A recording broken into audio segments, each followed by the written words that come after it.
Bonjour, Monseigneur Grondin. Bonjour, Adrien. Après l'année jubilaire 2025, l'année ordinaire jubilaire 2025, récemment terminée, nous voici en 2026, où l'Église catholique nous invite à vivre une année jubilaire spéciale à l'occasion du 8e anniversaire de la mort de Saint François d'Assise. Saint François d'Assise qui est un modèle de sainteté de tous les temps et un témoin constant de paix.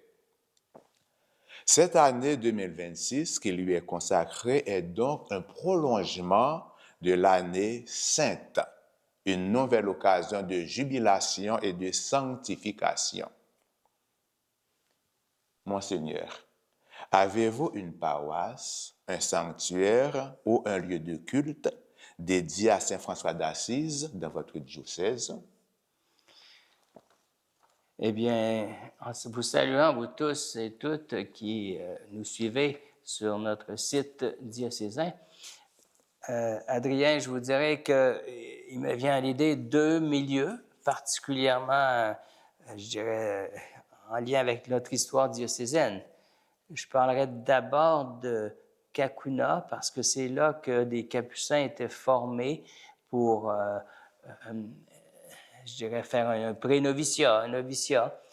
C'est devenu le centre du Cénacle, mais c'est un lieu encore qui nous rappelle la présence des franciscains, des capucins, et en même temps cette œuvre constante d'évangélisation que François d'Assise a mis en valeur dans un temps où il y avait de la confusion et il y avait ce besoin de retourner à l'Évangile.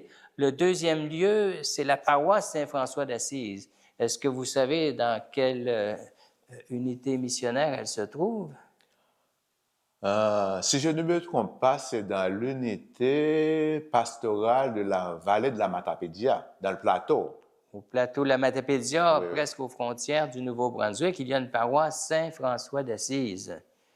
Une Donc, paroisse que vous avez déjà visitée. j'ai pu visiter ce secteur et en même temps apprécier que sur ce plateau, c'est un peu un oasis de paix et en même temps un lieu inspirant où la communauté acadienne, d'origine acadienne, est bien représentée. Bon, comme ça là, si je comprends bien, Monseigneur, vous avez déjà un programme, un plan bien élaboré dans votre diocèse pour vivre, pour nous permettre de vivre cette année Saint-François d'Assise. C'est un programme qui s'élabore parce que l'année de François d'Assise est inaugurée à partir de maintenant, la fin du jubilé 2025, pour être une année axée sur la charité. L'espérance, quand elle est nourrie, et c'est ce qu'on s'est dit toute l'année dernière, être pèlerin d'espérance, c'est aussi s'engager au nom de cette espérance à poser des gestes qui manifestent l'amour de Dieu pour chaque personne humaine, qui manifestent la miséricorde de Dieu qui est patient, qui nous transforme pour être vraiment reflet de son amour au cœur du monde. Donc, la charité qui est probablement aussi une façon de rencontrer le Christ pour bien des gens qui ne viennent pas nécessairement aux rassemblements dominicaux ou à des moments de prière, mais qui ont besoin de voir l'Esprit Saint agir dans des personnes. Alors, un plan, un programme, je dirais déjà, en tout cas, on est en train de dessiner au niveau diocésain un certain programme pour que les paroisses, au moins les unités ou les secteurs, se mettent en pèlerinage. Et l'église du pèlerinage serait Saint-François d'Assise, en l'occurrence, ou bien Cacouna, si on veut, pour des personnes qui voudraient vivre un temps de ressourcement. Donc, mais principalement comme église paroissiale, l'église de Saint-François d'Assise.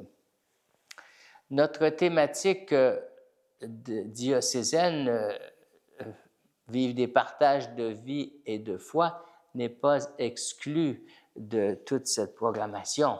C'est pas parce que l'Église nous suggère un thème qu'on dit, bon, on met sur pause notre progrès de notre vision diocésaine et que là, on s'arrête encore une fois une année.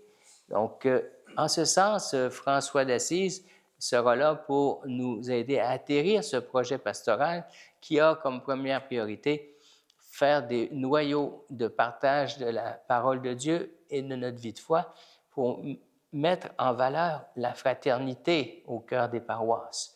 Il y a des paroisses qui n'ont qu'une messe par mois. Si on réduit notre rassemblement à une célébration par mois, eh bien, il y a des chances que nous échappent justement des motifs de fraterniser, de prier ensemble, de continuer à cheminer les autres semaines du mois. Alors, dans ce plan pastoral, il y a aussi, à la manière de François d'Assise, continuer à être attentif aux signes des temps. Quels sont les signes des temps qui nous interpellent afin de propager l'Évangile? Des signes des temps dans certains niveaux de souffrance, l'aspect intergénérationnel, prendre soin les uns des autres, les plus jeunes, qu'on leur transmette un trésor qui va les aider à sortir de l'anxiété, quelle qu'elle soit aujourd'hui, avec tout ce qui se passe, et aussi recevoir de la part des jeunes ou des familles cette attention aux aînés, pour que chacun ne se sente pas tellement isolé qu'il commence à croire qu'il est inutile et que ça ne vaut plus la peine de vivre.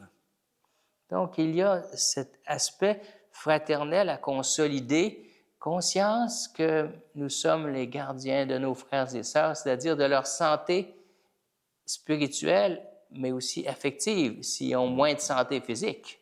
Il y a cette santé fondamentale. Donc, ce sont deux aspects que nous devons travailler avec les équipes pastorales, avec les bénévoles, qui doivent continuer à incarner une conversion missionnaire de notre pastoral. Il ne suffit pas de se rassurer et de dire, tant qu'il y aura des prêtres, non. Ça dépend pas juste des prêtres, mais de chaque baptisé d'être conscient de sa responsabilité fraternelle. Et c'est dans la fraternité, le pape François a bien insisté, une lettre sur la fraternité, que s'ouvre souvent la porte de l'écoute de la parole de Dieu, de l'enracinement de notre foi, d'une redécouverte de notre baptême et en même temps de contemplation des merveilles que Dieu peut faire pour une civilisation d'amour. Je m'arrête là-dessus parce que je pourrais en parler longtemps. Nous aurons d'autres moments sur notre site Internet pour approfondir les différents chemins de cette année jubilaire. Mais il reste que François d'Assise est une figure qui a converti l'Église en la ramenant à l'essentiel, et nous sommes dans cette conversion missionnaire qui est de revenir à l'essence de la bonne nouvelle, l'amour du Christ, qui engendre aussi un amour réel entre nous. Merci, Monseigneur. Si je comprends bien, vous avez déjà un programme très riche pour l'année, puisque vous pensez présenter une capsule vidéo chaque mois sur un aspect de Saint-François modèle de sainteté, Saint-François artisan de paix, Saint-François patron des écologistes. C'est très beau. Merci, Monseigneur. Nous serons ensemble, Adrien, avec tous les diocésains qui le veulent bien. C'est ça. Pour vivre cette belle année jubilaire. La vie chrétienne est une vie de jubilé depuis la mort et la résurrection de Jésus. Et cette Pâque, il veut qu'on la vive, qu'on ne soit pas enthousiaste juste une année par 25 ans. C'est vraiment à chaque jour dans notre vie. Comme Merci. Ça, vous nous invitez encore à jubiler pendant cette année 2026. Jubiler sur le terrain avec tous ceux qui ont besoin de passer plus vers la vie que vers la mort. Merci. Merci, Monseigneur.